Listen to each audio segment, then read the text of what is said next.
Hello and welcome to another Modern Commerce Talk from Avensia. I'm your host Jack Stratton from Insider Trends and delighted to be joined today by our marketplace expert, Daniel Kassman. Hey Daniel, how are you? Hi, thank you. Thank you, Jack. Yeah, I'm fine, thank you. How are you? Good, yeah, I'm well, and thanks so much for to everyone watching this and Daniel for finding the time. Something I'm so interested about, and I've spoken to Daniel before about marketplaces. So this first one, what we're going to just briefly dive into, kind of thinking about the relationship between marketplaces and business models. So our kind of framing question for this, Daniel, that I'll put to you is, how can you reinvent your business model by using marketplace technology? Yeah, and it's a huge topic. So and it's a tough one to keep a short discussion about, but I'll give it a try. Okay.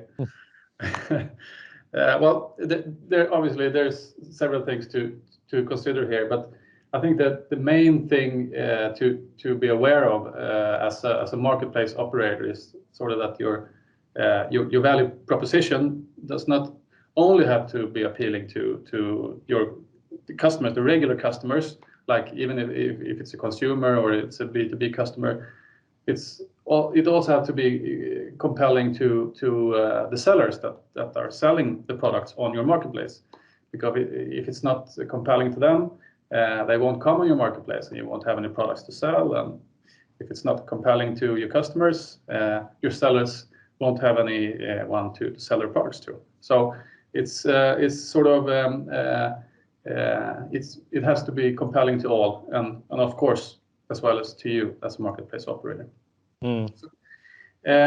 I think the first thing you have to consider is if you're actually it's possible for you to solve something in the market that is compelling to both sellers and buyers here, and it tends to be easier to define this value proposition the more friction you have in the market. So if it's hard for you as a buyer to find seller of a certain type of products, it could be a good thing to gather all the sellers in one place, so that the buyers easily can find them and compare the prices. So that's a way to remove friction using a marketplace. Yeah. Yeah, and I was just going to jump in. That's really interesting, and it's something that I guess, of course, people are very aware of. But it's interesting how you put it as value proposition, because actually, that's kind of a really fundamental thing. You have to kind of rethink, because well, not completely rethink, but essentially, you've just suddenly got a new audience. I think it's very easy to assume that a marketplace is just an extension of what you already do, but actually, it's a bit more than that, because your brand proposition, your brand messages have to suddenly communicate to a completely different audience, which is these other sellers, and they're not your customers, and they're not the same as you as a business. They're this different entity. Yes, different entity, and it could be that you already have an huge e-com site and you have this massive amounts of traffic that could be enough to attract sellers. But in some ways or sometimes you don't have that, and the proposition to them has to be something else. And so I think it's very important to think in terms of how do I attract the sellers as well, not just the customers. And from a business model point of view, I guess, what else does a marketplace allow you to do differently as a business? What new opportunities does it kind of open up?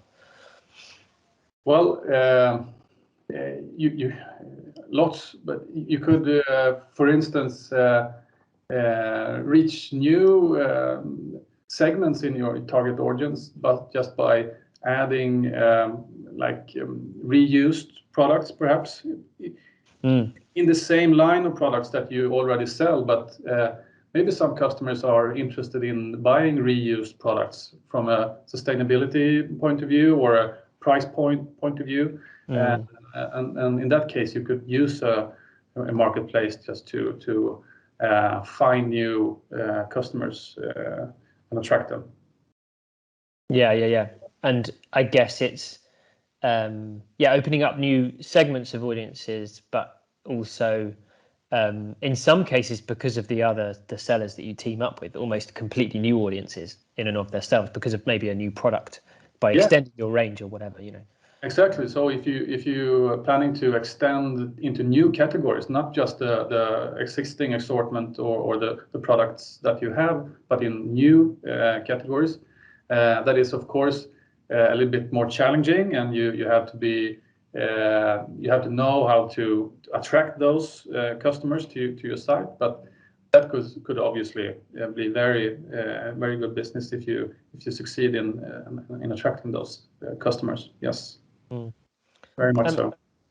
And yeah, and how kind of going back to the beginning, really, how else can, in terms of, I guess, how did I phrase it, kind of reinventing your business model, how else does a marketplace influence that? Well, I think you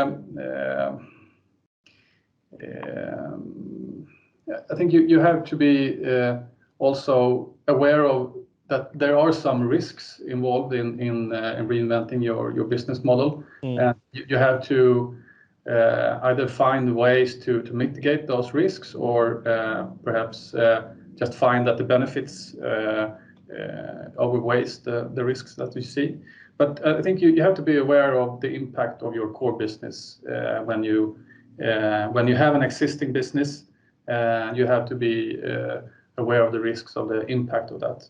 So that's something that you have to think about long and hard, and also in close proximity to that, what's the impact of your brand? And you have to think about what are the sort of the rules on your platform that you can construct for the sellers, so that the negative impact on your brand will be as small or as non-existing as possible. It could be how you the rules that you set for delivery, for instance. That you have the same rules for delivery for all products, no matter if it's a first party or a third party product. Yeah, that's really interesting. So that comes into, I guess, in terms of the risks v benefits. So that's, I mean, what are the common things that people talk about? I guess the very basic assumption about marketplaces is, if I'm thinking about my business model, that there could be some cannibalization, or whatever people might call it, where you by introducing all these new sellers and products, you might lose a little bit of your own market share. But very clearly, I mean, the thing that I always see, and I'd be interested to see your experience of this, is actually, I would imagine in most cases that's offset by the fact that you bring in all these other customers to kind of compensate for that. I don't know. What's your kind of experience of that? Yeah, but and also I think that's a fear that's sort of from in a digital world, you're always exposed to competition just a few clicks away. So you always have a cannibalization anywhere.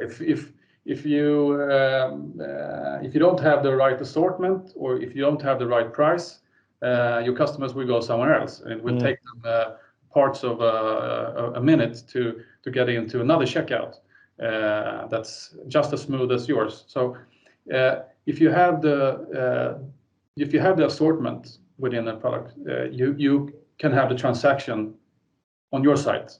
Yeah. And you can have the customer, and you can also gain some commission from that sale.